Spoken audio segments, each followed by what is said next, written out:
mga kanina na nadaan namin na may mga buhat-buhat na mga panggatong, mga nanay daw yon. Dito kasi kadalasan mga babae yung nagpe-prepare nung kanilang pagluluto. So, kailangan nila yon sa pagluluto. Kailangan ng panggatong.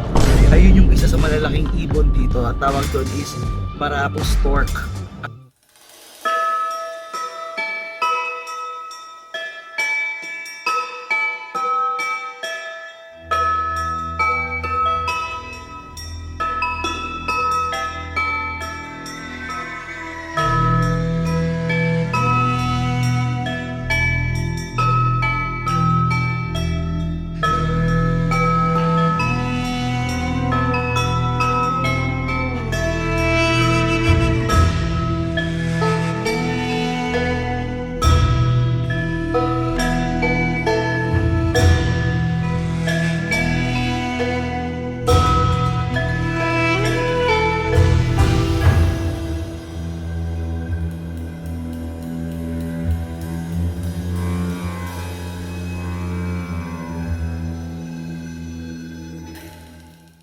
Good morning guys, good morning be.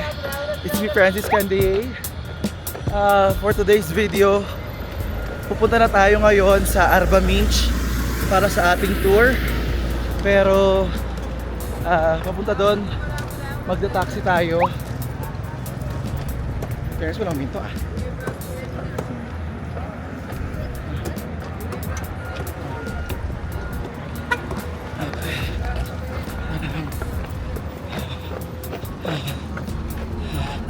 Airport. How much? Okay. Ito yung super honest nitong driver. 300 lang yung singil niya sa akin. Samantala yung singil sa amin yung nakaraan 1.5. Grabe.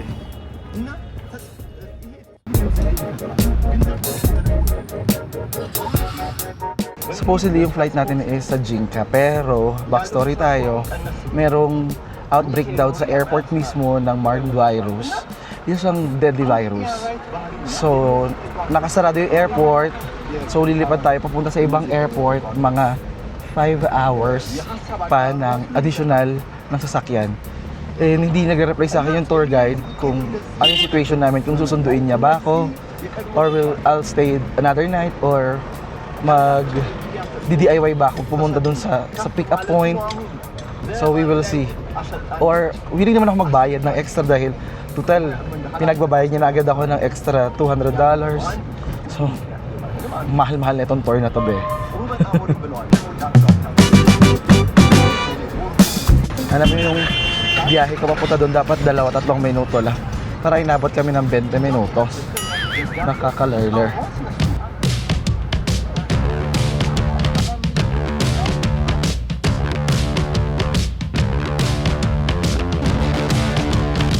So, dito na tayo ngayon sa may airport. Potek, walang daan. Nakakaloka. Akala ko anis yung driver. Pinaba ako sa malayo. Diyos ko. Lakad tuloy ako. Sana hindi ako mahuli. 10:30 plus na. Ang flight ko alas 12. Wow. Layo pala lakarin ko. Ano ba yung kanilang domestic airport? Departure. Ang habang parang proseso dito sa airport nila.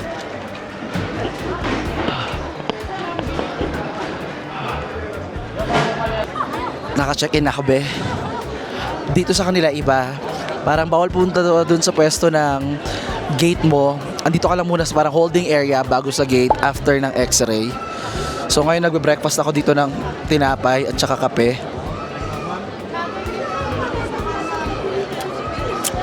Mga 20 minutes pa, tapos baka papasukin na tayo. Nakaabang na ako sa monitor.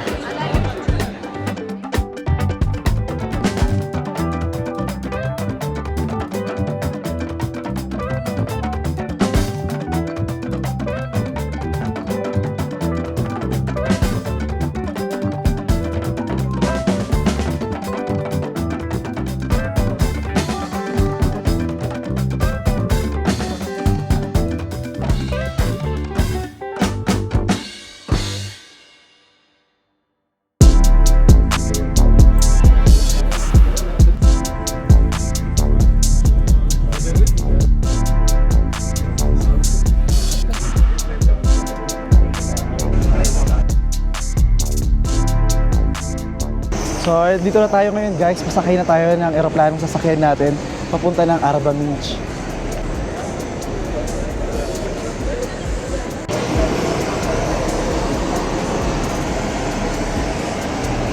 On board, 29 and on your left side. Okay. It's alright. Passport ko itatabi na natin. Kasi baka magka-problema pa tayo, mabasa siya or what.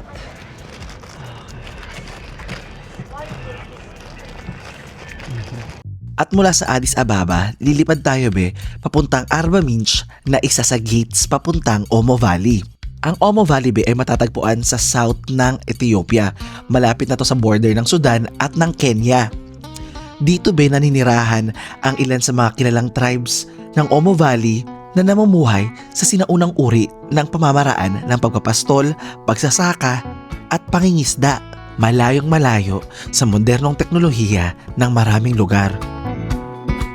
عانينا كتير من هذا الفساد عذابنا يزيد من الاستغلال عانينا كتير من هذا الفساد عذابنا يزيد من الاستغلال. Grabe guys, sobrang nakakahilo yung flight na to agad. Simula pa lang sobrang masyadong maliit yung eroplano, tapos ugang-uga kami. So itong flight natin it's 1 hour and 5 minutes. And pagdating natin doon, mag-i-stay muna ako ng isang gabi sa Arba Beach. Tapos bukas ako susunduin ng tour guide ko para sa simula ng tour namin. Grabe yung ikot namin. Naku Lord, tulungan nyo kami. And kung titignan nyo muna dito sa taas, ang ganda din talaga ng city planning nila. Ayan oh.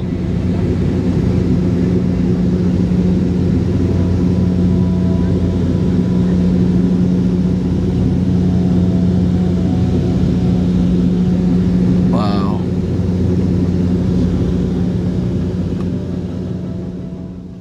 At finally eto na tayo. Pupunta na tayo sa wilderness ng Africa kung saan naninirahan ang ilan sa pinakamatatandang tribo ng mundo. Sa dami ng lugar na napuntahan ko, isa to sa pinaka-exciting at interesting. At sa pagkakaalam ko, ako pa lang ang Filipino YouTuber na pumunta dito.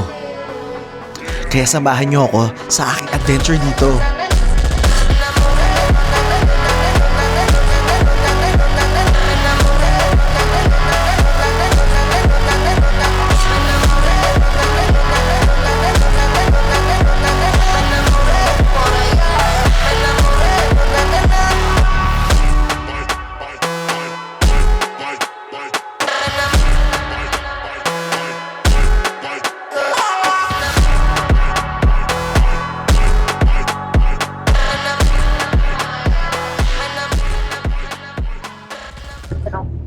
So, dito na tayo ngayon sa may Arba Beach. Thank you Lord. So we are now finally here in Arba Beach. Thank you. Yay! We're now here in Arba Beach! Woo!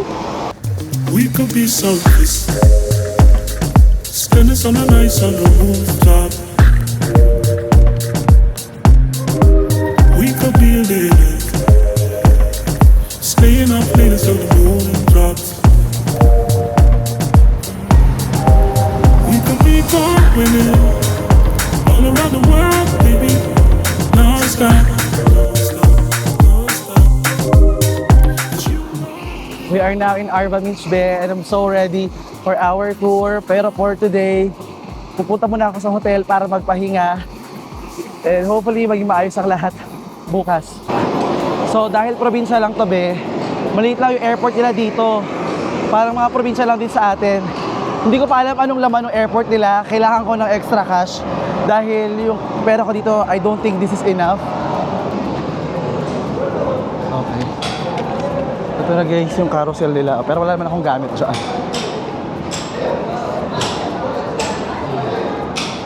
Oh my God. Welcome to Arba Beach. Tingnan na lang natin wala akong sundo. Hindi ako asikaso ng sundo. So magta-taxi lang tayo dito. Tingnan natin kung meron tayong makakausap. Wala pa rin ako inayos. Actually, pwede akong sunduin ng tour ko. Kaso, ang tour ko bukas pa, hindi ngayon. Meron kayo dito mga taxi. Okay. Taxi? Yes, come.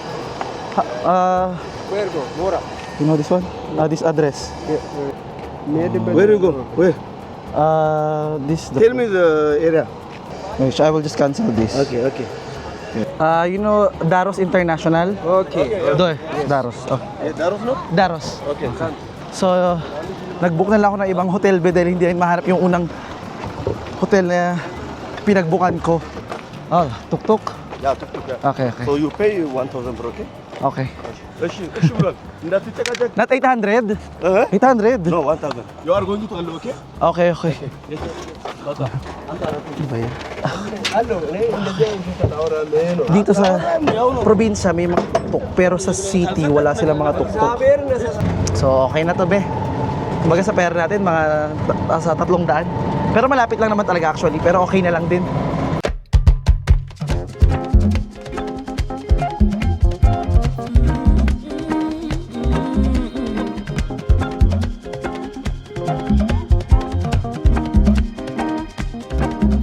Anang ngata sutukung molule salam alaikum. So nakikita nyo naman dito, be, puro construction talaga sa bansa nila. Kahit sa city, dito sa probinsya, puro construction. Welcome to Arbamins. This one go to Crocodile Ranch. Ah, crocodile? Yes. Wow. This way go. You eat crocodile? Yes. You eat? Yes. Me too. Yes. Yeah, me. I like crocodile. Yeah. Yeah. One visit to crocodile. Oh, monkey, oh. Yeah, monkey. Yes.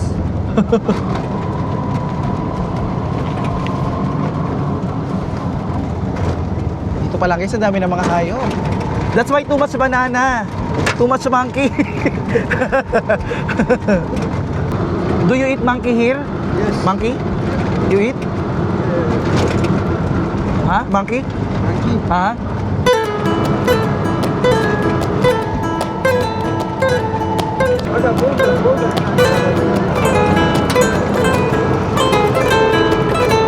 So ito guys, medyo nasa may sentro na nila tayo. Kaya meron tayo nakikita mga tinda-tindahan.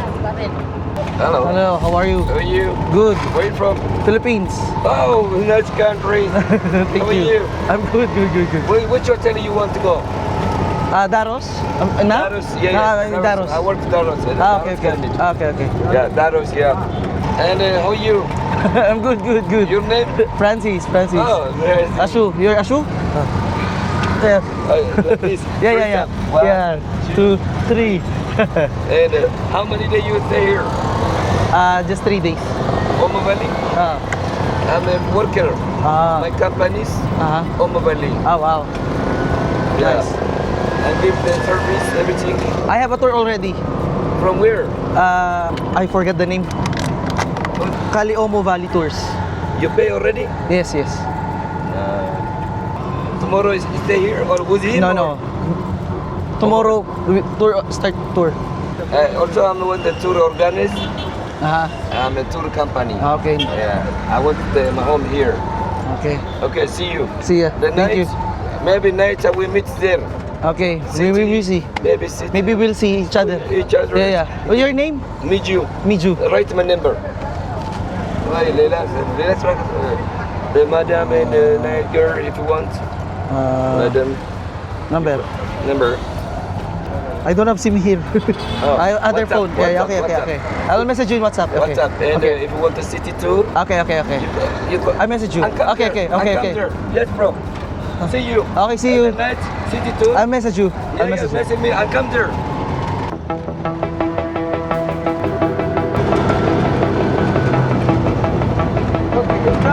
Daros? Okay. It's here.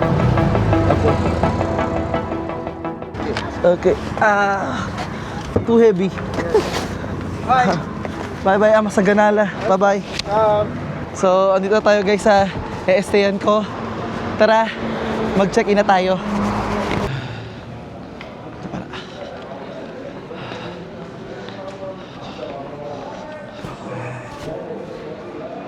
Hi, how are you? Good, checking in. Okay, nice, this nice hotel. Oh, thank you so much. Let me have it. Thank you so much. Wow. Sa Ganala. Okay.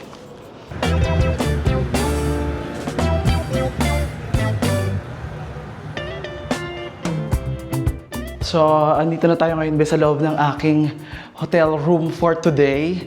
I mean for tonight. Ito yung ating bed. Meron tayong magandang view doon ng mountains. Meron tayong cabinet. Meron tayong ref. Yan yung TV. Meron tayong balcony actually. Meron tayong actually magandang balcony sa likod. Ay, hindi pala. Meron tayong view ng mountain. Ayan ang view natin dito. Ang ganda. At bongga sa room natin is merong aircon. Ito meron sila ditong pa-balcony. Okay, wow. I'm so happy. Wow.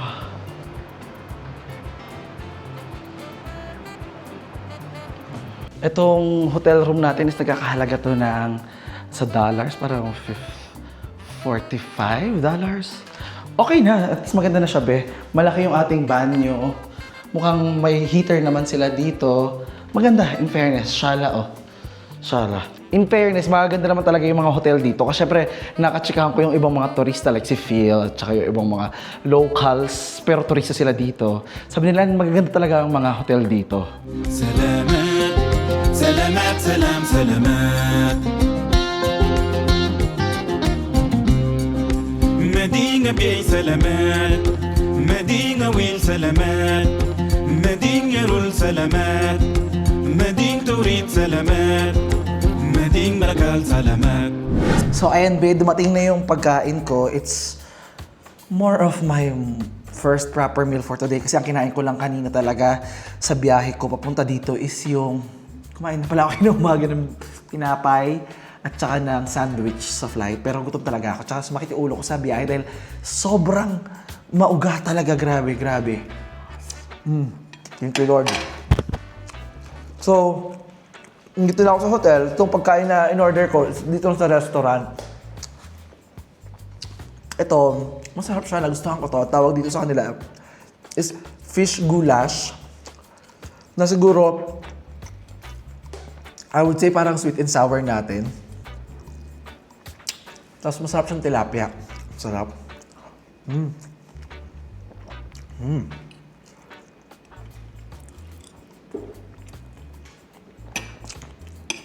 Nakakabitin lang. Kasi unti lang yung kanin nila.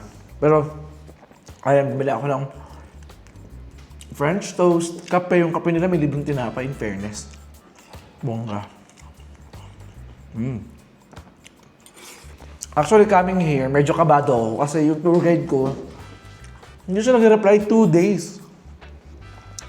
Tapos sabi ko, saan kaya ako mag-stay? Camping ba to?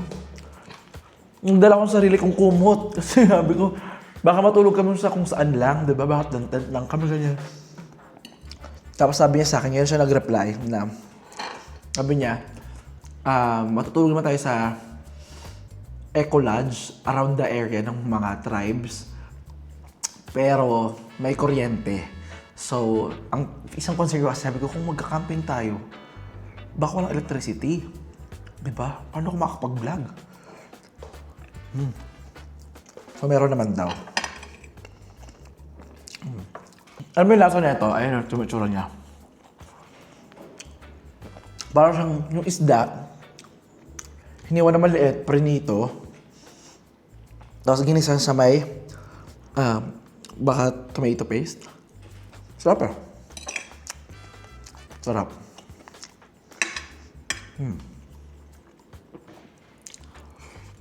Hapon ko lang ito nasubukan actually. Tapos, naging paborito ko na siya. Pangatlong beses na ako kumain ito mula kahapon.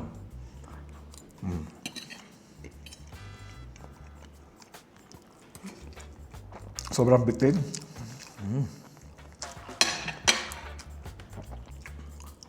Tayo sa tinapay.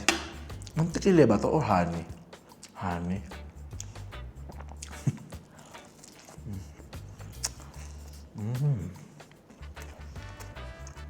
Pero masarap din pala ito sa ano ha.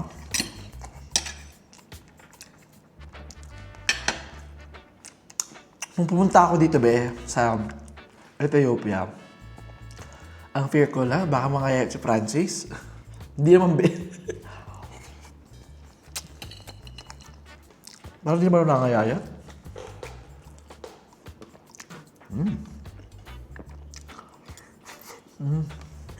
Sarap. Alam mo yung kuha-kuha nila yung tamang timpla kasi nung medyo may asim, alam mo yung onting asim ng kamatis. Yung ganon. Tapos may onting anghang. Sarap. Turan. Kapansin nyo, di ba, makanin ako. Naubos agad yung kanin. Yung ulam, nandito pa. Ang dami pa.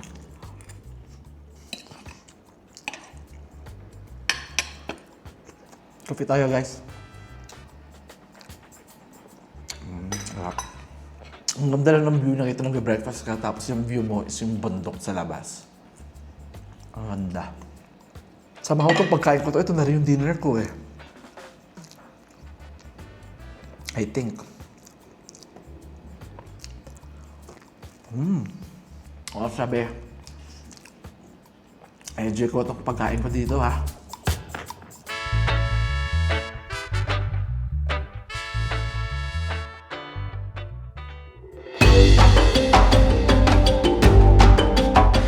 Hi be! It's me Francis Candy and welcome back to my channel. So, for today's video, andito tayo ngayon be sa Arba Minch and this is the day na magsisimula ang ating tour sa Omo Valley. So, sa Omo Valley be, ang tour natin, sisimulan natin yan today sa pagpunta natin sa Hamar Village. So, right now, andito pa tayo ngayon sa Arba Minch at makikita nyo yung napakagandang lugar nila. Ang ganda ng lake. I think ito yung Lake Chamo, kung makikita natin dito. Sobrang ganda. And maaga ako nagising. I'm so happy. Nakita ko yung sunrise. Sobrang ganda. And ngayon be, bumaba na tayo, mag-almusal na tayo dahil parating na yung tour guide ko. At it's gonna be a very long day.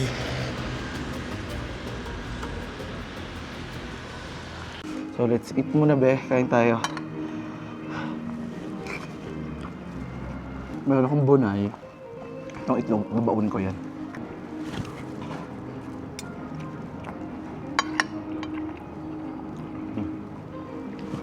Ang fairness, masarap yung giniling nila.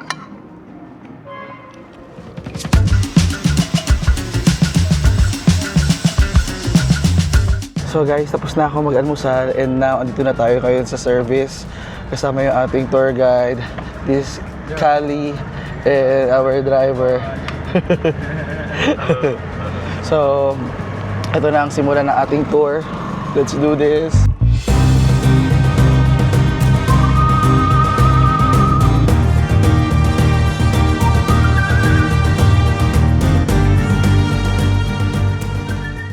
So, galing akong bangko be, kumuha ko ng pera kasi meron nga silang pa-additional na $200 pag mag-isa lang. So, binayaran ko na siya. Tapos, sinabihan niya ako na meron pa akong extra babayaran para sa mamaya, sa mga magaganap. Ayan, bumili muna siya, Ben, ng tubig natin. Grabe, mura na ng tubig, ha?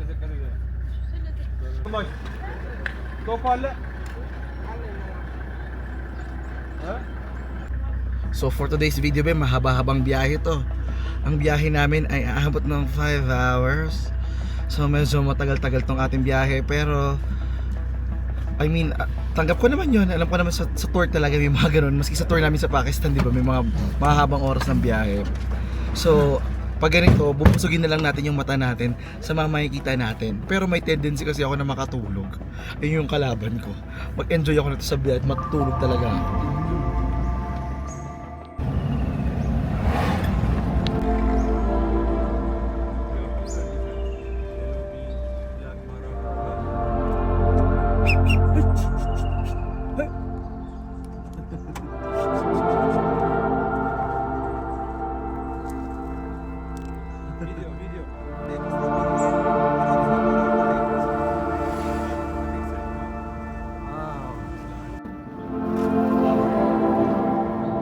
Grabe be, nakita niyo yung mga ibon kanina? Ayun yung isa sa mga malalaking isda, Ayun yung isa sa malalaking ibon dito. At tawag doon is Marabou stork. Ang laki pa siyang pelican, mukha na siyang dinosaur.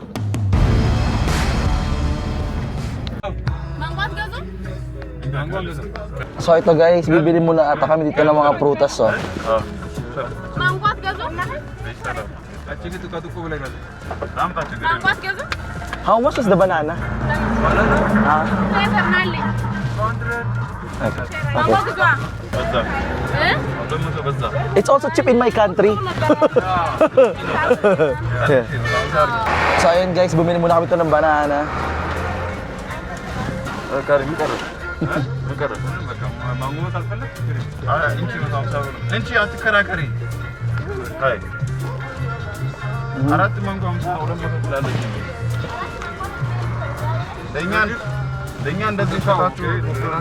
Throw outside? Okay.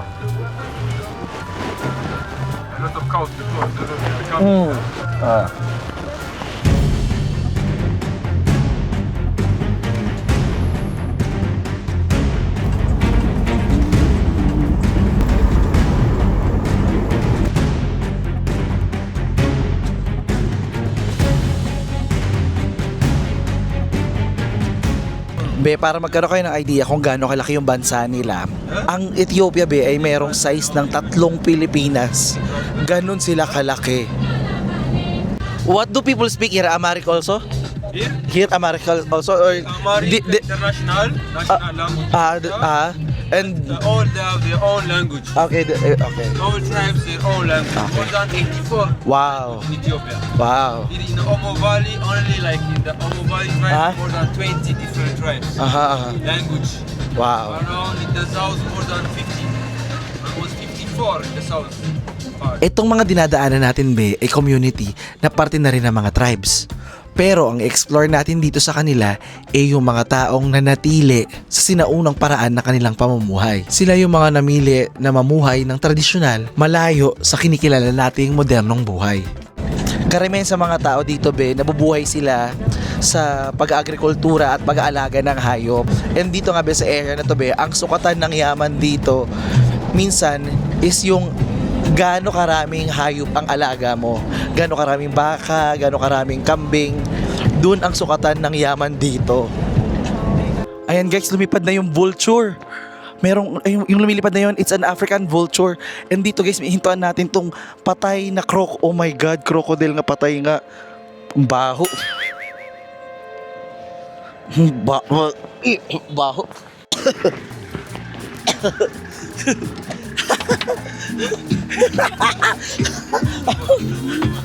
It smells so bad.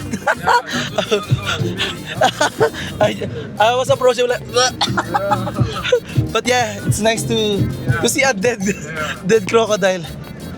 Do you eat crocodile here? No? I eat crocodile.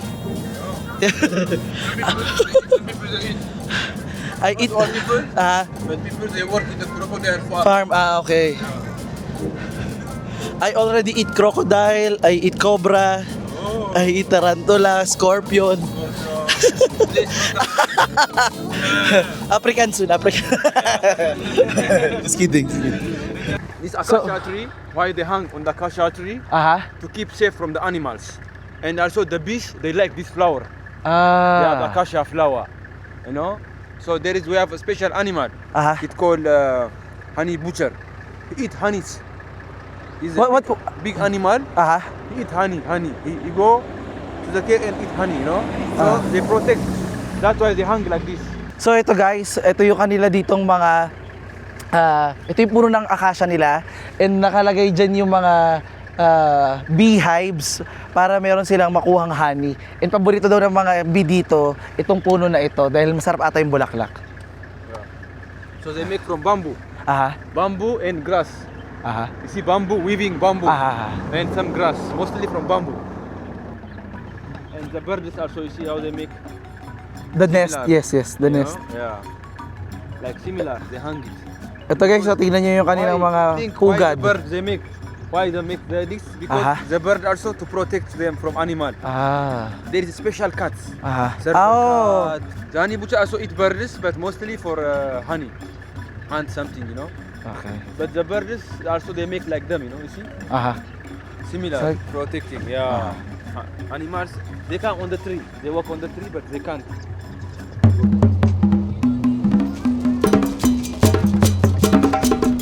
Ito guys, nasa mas local na tayong lugar. Dito be, kadalasan, mas maganda raw pumunta ng January, February, March. Dahil pwede naman ng May sobrang init na. Yung mga kanina na nadaan namin na may mga buhat-buhat na mga panggatong, mga nanay daw yon. Dito kasi kadalasan mga babae yung nagpe-prepare nung kanilang pagluluto. So, kailangan nila yon sa pagluluto. Kailangan ng panggatong. So, yung mga nanay yung nagpe-prepare, nangangahoy.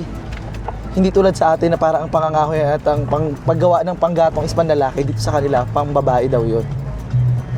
Ang Ethiopia be ay merong patriarchal na society. Ibig sabihin, sa kanila, mas malakas ang impluwensya ng lalaki. Kaya naman, yung mga gawaing bahay, pang babae talaga. Yung mga babae, sila dito yung mga nag-iigib ng tubig. Yung mga babae dito, yung gumagawa ng paraan para sa paghahanda ng kanilang iluluto mula sa panggatong hanggang sa pagkuha ng mga halaman na lulutuin para sa kanilang tanghalian at syempre ang pag-aalaga sa loob ng bahay. Samantala ang mga lalaki naman dito ay nag-aalaga kadalasan ng mga hayop at pinoprotektahan ang lugar na meron sila.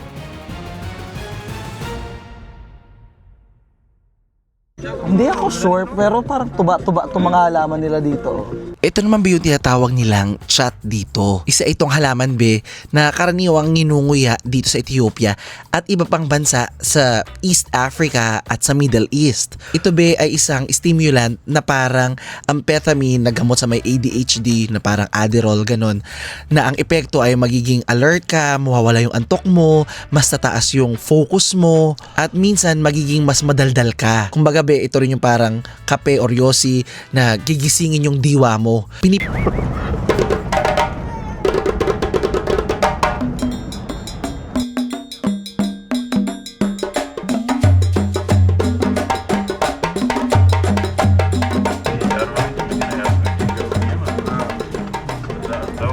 Nakapaalang sila guys, oh. What is this? Yeah. This one? Shikeri moringa. It's moringa? Yeah. Too much? Yeah. They sell it. Okay. What is? Grabe, makabuhat sila guys ng malunggay. In our language, we call it malunggay. Malunggay. Malunggay. Halokom, here. Halokom. Alako. Halokom. So ngayon, best sa biyahe natin, nakikita ko yung mga tao na maraming bigbit na tubig, nag-iigib. And karamihan nga sa lugar nila dito is wala pang maayos na tubig. Dito be, marami sa kanila pa rin yung nag-iigib ng tubig at walang maayos na water infrastructure dahil ang lifestyle nila ay nomadic. Ibig sabihin, nakatira sila sa isang lugar tapos lilipat din agad sila. Hindi sila doon permanente. Kaya ito yung sinasabi ko na sila mismo yung pumili ng ganitong lifestyle para sa kanila. Yung meron silang option na tumira sa town para magkaroon ng maayos sa tubig, pero para sa kanila, ito talaga kasi yung kanilang tradisyon at kultura. Kumbaga, ang pag-iigib sa kanila be ay hindi lang mismo pagkuha ng tubig. Ang ilog sa kanila be ay sagrado. At ang pag-iigib be ay ang oras ng mga babae para makipaghalubilo sa isa't isa. At para sa kanila, isa rin itong test ng survival skills. Ang paghahanap at pag-iigib ng tubig sa gitna ng tuyong lupain ay isang skill na kanilang itinuturing bilang mahalaga para mabuhay sa kanilang lahi. Kali, Yes. tell me about the what happened in the Jinka airport. Jinka Airport, it's a Marburg. What is that? Marburg virus. Which happened, and nowadays, the Minister of Health, they are doing a lot of great jobs. They are already control it. So now they are like under quarantine, Okay. that area. So that's why the airport's not working. See. But you can the tribes area around Jinka, there is no virus. Only Okay. in the city. In the airport only? Only in the city. Okay, in the city. Yeah. Okay. Only in Jinka city. City is like out from the tribes. Okay. Far from the tribes. Okay.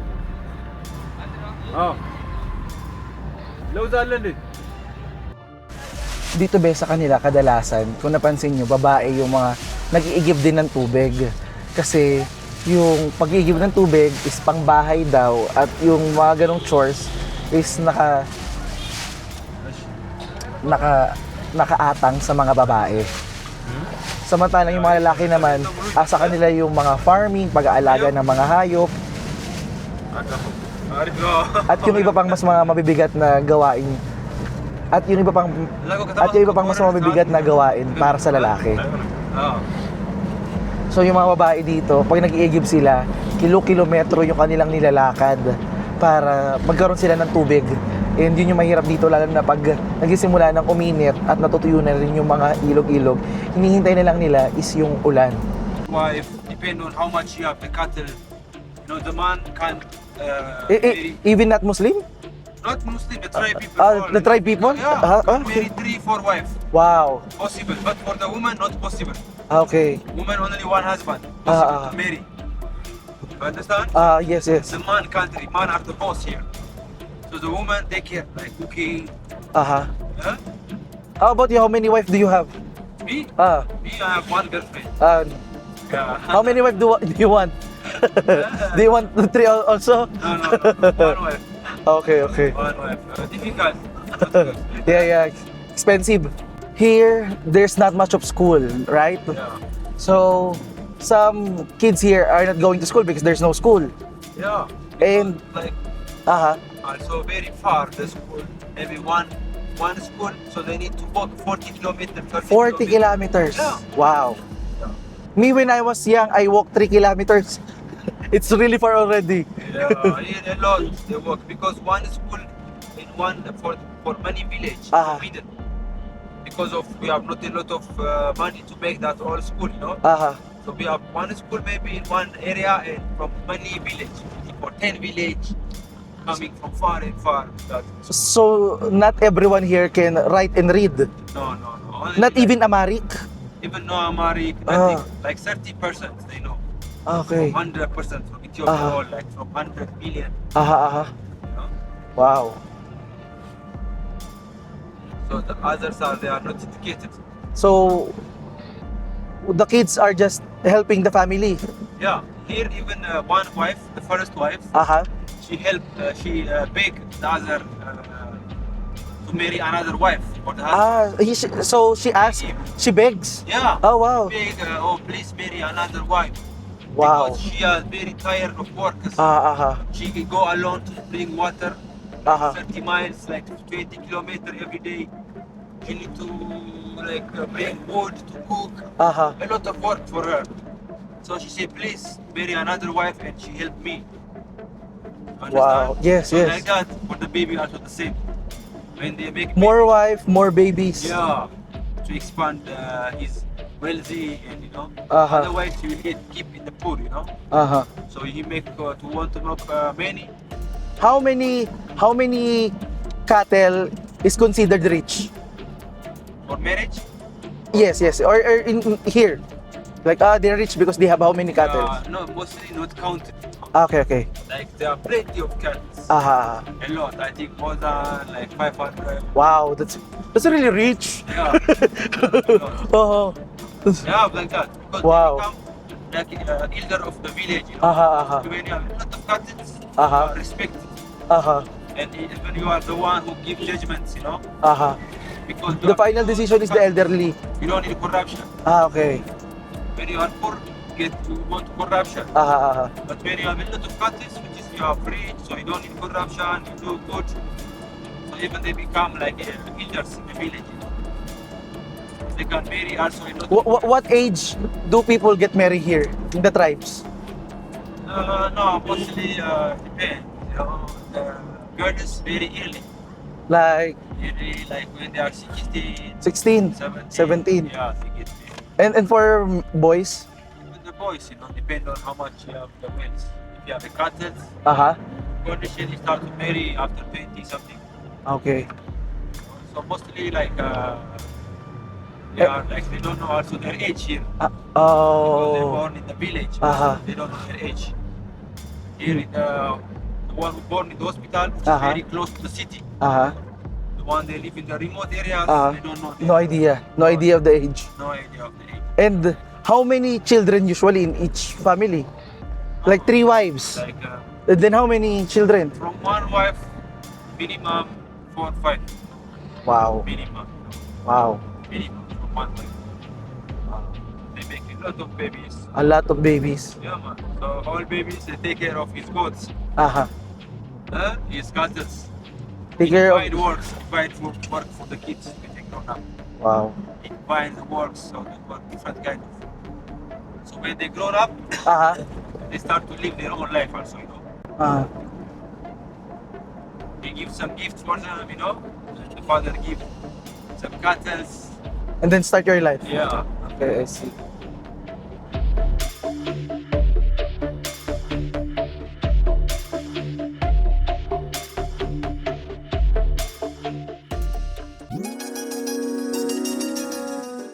Hi there! It's me, Francis Candier!